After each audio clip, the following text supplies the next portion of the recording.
Okay, so this is the time for your assignment.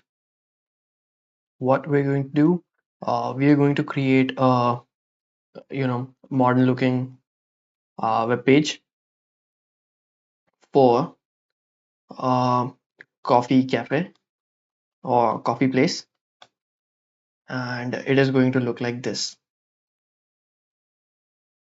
It has multiple sections. You can see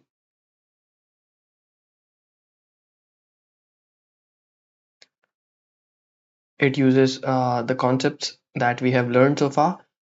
In addition to that, there are new concepts that you have to figure it out yourself. You can use Google, you can use ChatGPT. I will mention the things that you have to learn, starting with using a new font.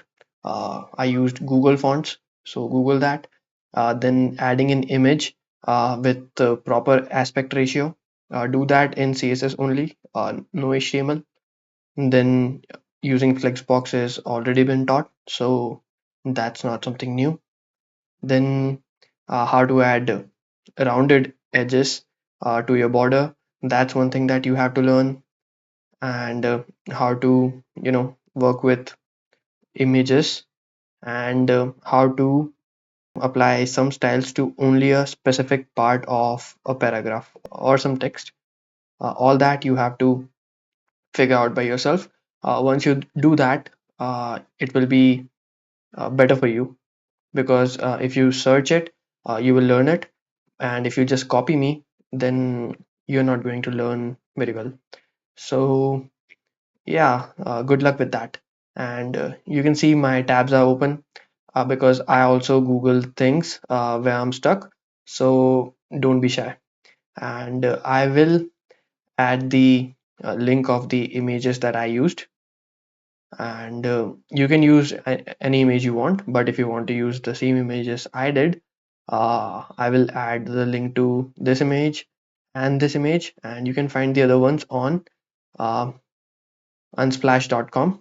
Shout out to Yakub for making it available for free, and you can find many images there. And I got the location image from freepik.com. So yeah, once again, good luck with that, and in the next video I'm going to make this myself. And before you start, I have a tip for you. There will be unnecessary margin and padding when you start a new project, so select body and add margin and padding to 0. And also you can create a folder named images, and put all your images there to keep your workspace clean. Okay, now that's great. Good luck to you for the third time. See you in the next video.